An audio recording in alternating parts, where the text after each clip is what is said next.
Magandang umaga mga kawas, mga kabendot, mga kabayan. So ayan po, oras na po ng maintenance. Isa't kalahating taon na walang maintenance ang aking karwas. Ito po yung pangalawang unit ko sa pangalawang pwesto sa San Pablo. So, mapapansin nyo, old model pa yan, walang hose reel. Yan. Ganyan pa yung forma ng bahayan niya. Isa't kalahating taon na po ito, walang maintenance. So ngayon lang siya makakatikim ng maintenance, i-change oil ko, overall clean, lilinisin lahat yan, mga anong yan. Pati air compressor, ngayon lang din makakatikim ng change oil. So yun naman po, kaya hindi po ako lagi nag-change oil.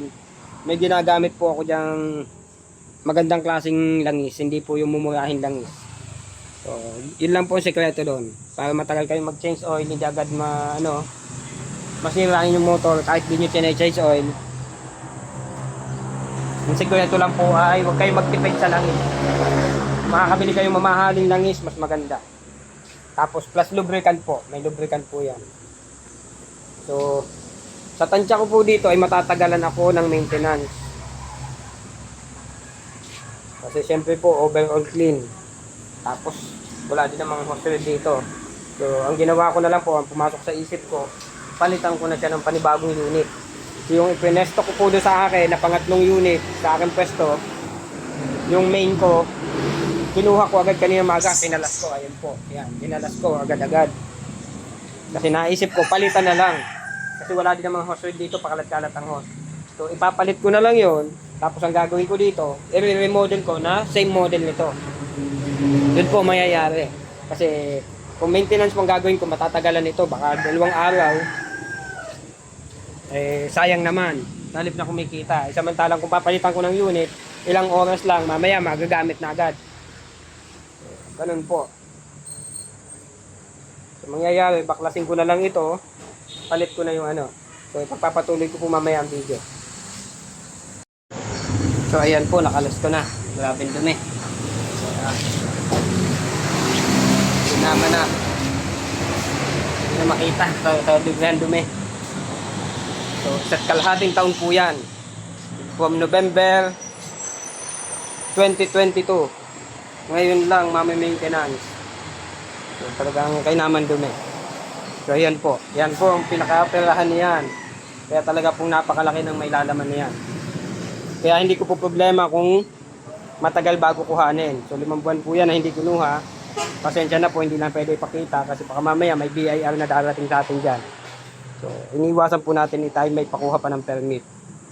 So 5 buwan naman po yun, 5 lang. Kumbaga, huwag na natin sabihin malaki ang kita kasi 5 lang naman yun. Kumbaga, sakto lang. So ayan po. Yan po ang isang sekreto ng aking timer kung bakit hindi basta-basta nasisira. May balot po yan na plastic. Kita nyo, isa't kalahating taon, nandyan na halos lahat ang gabok. Pero syempre, yung loob niyan, hindi magabok. Hinalit ko na yan kanina. Yan, hindi po magabok. Tapos, yan po. Makikita nyo, pag bumili kayo ng alan, hindi yan ganyan. Yan. Kita nyo, makintab-kintab kahit pa paano yung kanyang PCB. Kasi yun po ay nilulublob ko sa insulating. Yung insulating varnish po ang tawag. Inilulublob ko po yan tapos pinatutuyo ng ilang araw. Kaya hindi basta-basta nasisira ang relay saka yung mga parts. Kasi kahit po magabukan, madumihan, hindi po mapapasok yung parts. Kasi nga po, makikita nyo, balot yan ng insulating varnish. Tapos may cover pa siyang plastic. Kaya po talagang tumatagal siya. Talagang kainaman ng gabok. So talagang nangangailangan na pong palitan na lang. Kesa i-maintenance ko ngayon, matatagalan din naman ako kasi napakatagal linisin ito. Palitan ko na lang ng unit. Mas mabilis pa. So kagaya po niya, nakalas ko. Napakabilis kalasin. Tapos papalitan ko na lang. Magpapatuloy po tayo mamaya. So ayan, nabaklas na po lahat.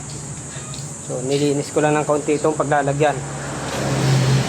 So mag-install na lang po tayo ng linya ng tubig.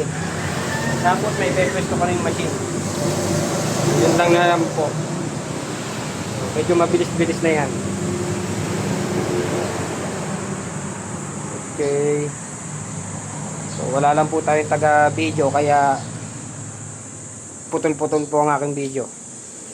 Ang nangyayari po ay soloista po kasi ako lagi magawa. Laging solo.